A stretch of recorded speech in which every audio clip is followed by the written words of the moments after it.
तो यो बड़ी लोग कैसे हो सभी लोग। मैं लेके आ गए हो एक और नए एपिसोड के साथ। तो अगर आप सही लोगों ने अभी तक मेरे चैनल को सब्सक्राइब नहीं किया होगा तो सब्सक्राइब कर दीजिएगा। तो अब ज्यादा बातें ना करते हुए वीडियो को स्टार्ट करते हैं। एपिसोड की स्टार्टिंग वहीं से होती है जैसे खत्म हुई थी। हम देखते हैं जो चीज होता है वो अब अपना रॉकेट उसके अंदर डाल देता है जिसकी वजह से उसे बहुत ही ज्यादा दर्द होने लगता है और यहाँ से फिर गप्पा गप्पे स्टार्ट हो जाते हैं। हम देखते सिस्टम से नोटिफिकेशन आता है जिसमें लिखा हुआ होता है जो होस्ट है वो एक्चुअली गद्दा डिसेबल बन गया है अपने मास्टर के साथ गप करने की वजह से। तो इसीलिए जो होस्ट है वो अब एक कोई विलेन से कम नहीं है। तो इसलिए जो होस्ट है उसको 1000 break through point as a reward के तौर पे मिलता है जो कि मास्टर को देखते हैं जो कि पूरी तरह से भीग चुकी होती है वो सब करने की वजह से। लेकिन जो चू होता है वो अभी भी नहीं रुकता है और उनके साथ लगातार करते ही जा रहा होता है जिसकी वजह से उसको बहुत ही ज्यादा रिवॉर्ड मिलते ही जा रहा होता है। फिर हम कुछ घंटे बाद का सीन देखते हैं जहाँ पे हम चू और उसकी मास्टर को देखते हैं। हम देखते हैं जो चू होता है उसने अपने मास्टर के साथ डुअल कल्टीवेट कर लिया होता है और उसके बाद वो अपने सारे कपड़े पहन लेता है। फिर हम देखते हैं सिस्टम से नोटिफिकेशन आता है जिसमें लिखा हुआ होता है जो होस्ट है वो अब एक 9th फाउंडेशन बिल्डिंग स्टेज पे पहुंच चुका है और जो होस्ट की हीलिंग है वो भी पूरी तरह से कंप्लीट हो चुकी है। फिर हम देखते हैं जो चू होता है वो जाने से पहले अपने मास्टर से कहता है मास्टर आपका बहुत बहुत शुक्रिया इन सभी चीजों के लिए। तो फिर ठीक है अब हम बाद में मिलते हैं। लेकिन जो उसकी मास्टर होती है वो उससे कहती है तुम गद्दार डिसेबल कहीं के, मैंने पहले ही तुम्हें सभी चीजें दे दी है जो तुम चाहते थे। तो क्या अब तुम मेरे ऊपर से मेरा सील को हटा सकते हो। और अपनी मास्टर की ये बातें सुनने के बाद जो चू होता है वो अपनी मास्टर से कहता है बिल्कुल भी नहीं मास्टर, मैं आपके ऊपर से ये सील नहीं हटाने वाला। और वहां से जाने लगता है जिसे देखने के बाद जो उसकी मास्टर होती है वो बहुत ही ज्यादा गुस्से में उससे कहती है तुम गद्दार डिसेबल कहेंगे, क्या तुम अपने इस मास्टर को मारना चाहते हो। और ये सुनने के बाद जो चू होता है वो उनसे कहता है मास्टर अगर आप ये नहीं चाहती कि लोगों को इसके बारे में पता चले कि आपका जो कल्टीवेशन है वो सील हो चुका है तो आपके लिए बेहतर यही रहेगा कि आप इसे अच्छे से हाइड करके रखें। फिर वो अपने पास से एक बॉल जैसे चीज को निकालते हुए अपने मास्टर से कहता है आपको इस इमेज रिट्रेनिंग क्रिस्टल के यूज के बारे में पता होगा, क्यों मैंने सही कहा ना। और ये सभी चीजें सुनने के बाद जो उसकी मास्टर होती है वो बहुत ही ज्यादा गुस्सा हो जाती है और उसके ऊपर चिल्लाते हुए कहती है कि तुमने क्या कहा, तुमने एक्चुअली में रिट्रेंटेड इमेजेस कर लिया है। और अपने मास्टर को इतने ज्यादा गुस्से में देखने के बाद जो चू होते हैं वो उनको शांत करवाते हुए उनसे कहता है आपको इतने ज्यादा परेशान होने की कोई भी जरूरत नहीं है, तो इसलिए आप अपना गुस्सा शांत कर लीजिए। मैंने तो बस ये इसीलिए किया है ताकि आप कुछ करने के बारे में सोचे भी ना। फिर जो चू होता है वो वहां से जाते हुए अपने मास्टर से कहता है हमारी बहुत ही ज्यादा लॉन्ग टर्म फ्रेंडशिप होने वाली है, तो इसलिए मैं आपको याद दिला देना चाहता हूँ कि आप अपने सील को हटाने के बारे में सोचिएगा भी मत। तक कि अगर आप पूरे टियन कोइन कॉन्टिनेंट पे भी जाके किसी से भी हटाने की कोशिश भी करेंगी तो ऐसा कोई भी नहीं होगा जो कि आपके सील को हटा सके सिवाय आपके डिसाइपल के।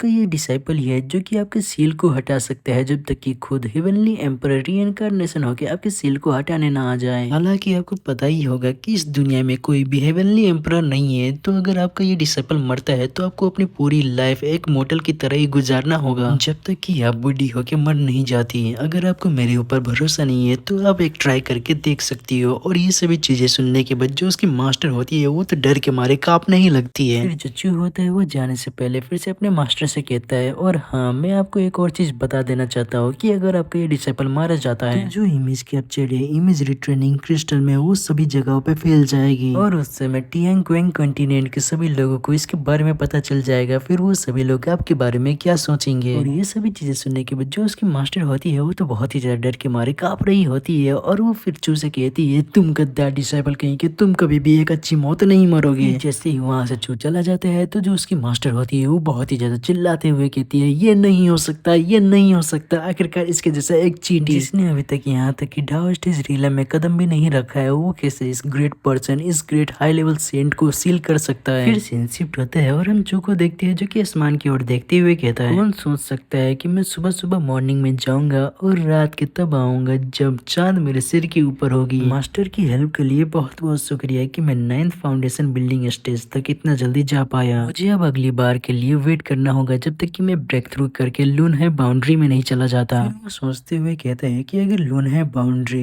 एक वाटर बकेट है तो जो फाउंडेशन बिल्डिंग है वो लकड़ियों को इकट्ठा करने की प्रोसेस है। जितना ज्यादा स्टेबल फाउंडेशन होगा उतना ही ज्यादा ग्रेटर और स्ट्रॉन्गर लून है बाउंड्री होगा। मैं अपने पिछले लाइफ में फेल हो गया था क्योंकि मैंने अपने पिछले लाइफ में फाउंडेशन बिल्डिंग बाउंड्री को स्किप कर दिया था जिसकी वजह से मैं जब भी कल्टीवेशन करता था तो मेरा जो फाउंडेशन था वो बहुत ही ज्यादा अनस्टेबल होता था। तो इसीलिए मैं इस बार फोर्सफुली अपने फाउंडेशन को रीबिल्ड करूंगा और जितना ज्यादा बेस्ट फाउंडेशन पॉसिबल हो सके उतना ज्यादा बेस्ट फाउंडेशन इस बार बनाऊंगा। मैं इसको पता होगा कि मैंने फाउंडेशन बिल्डिंग रिसोर्सेज को कैनियन के अंदर छुपा के रखा है वो भी बहुत सालों पहले, तो क्या वो अभी भी वहाँ पे होगा। लेकिन अगर वो वहाँ पे होगा अभी तो मैं यहाँ से जाऊंगा कैसे, ताइसू होली ग्राउंड से वो जगह तो बहुत ही ज्यादा दूर है। लेकिन जब वो सामने की ओर देखता है तो वहाँ पे एक शॉप होता है जो कि फास्ट फूड का शॉप होता है, और ये देखने के बाद वो बहुत ही ज्यादा खुश हो जाता है और फिर अपने मन में हंसते हुए कहता है कि ये तो बहुत ही ज्यादा परफेक्ट अपॉर्चुनिटी है मेरे लिए। सीन शिफ्ट होता है और हम एक माउंटेन को देखते हैं जिसके अंदर एक केव होता है, और फिर हम वहाँ पे चू को देखते हैं जो कि उसी बोर्ड पे उड़ते हुए आ रहा होता है। फिर हम देखते हैं जो चू होता है वो उस केव के अंदर चला जाता है, और हम फिर देखते हैं पत्थरों के बीच में एक बड़ा सा पेड़ होता है जिसके पास चू उतर जाता है, और फिर वो मन में कहता है जो फाउंडेशन बिल्डिंग रिसोर्सेस है वो जरूर से ही यहाँ पे होनी चाहिए थी, क्योंकि मैं यहीं पे उसे छुपाया था। हम देखते हुए वो एक बड़े से पत्थर के पास जाते हैं और फिर अपने उंगली में बाइट करके ब्लड निकलने लगता है, और फिर उस पत्थर के ऊपर एक पैटर्न ड्रॉ करता है। जैसे ही वो पैटर्न कंप्लीट हो जाता है चारों तरफ से बहुत ही ज्यादा रेड ऑरा निकलने लगता है, और फिर हम देखते हैं जो चू होते हैं वो साइड साइड से पत्थरों को हटाने लगता है। फिर हम देखते हैं पत्थरों के बीच में एक चेस्ट होता है और वहाँ पे बहुत सारे और भी रिसोर्सेस होते हैं, जिसे देखने के बाद जो चू होते हैं वो तो बहुत ही ज्यादा खुश हो जाता है, और वो खुश होते हुए कहता है जो फाउंडेशन बिल्डिंग रिसोर्सेस है वो अभी भी यहाँ पे है, अब तुम सभी बस वेट करो, मैं चूसियू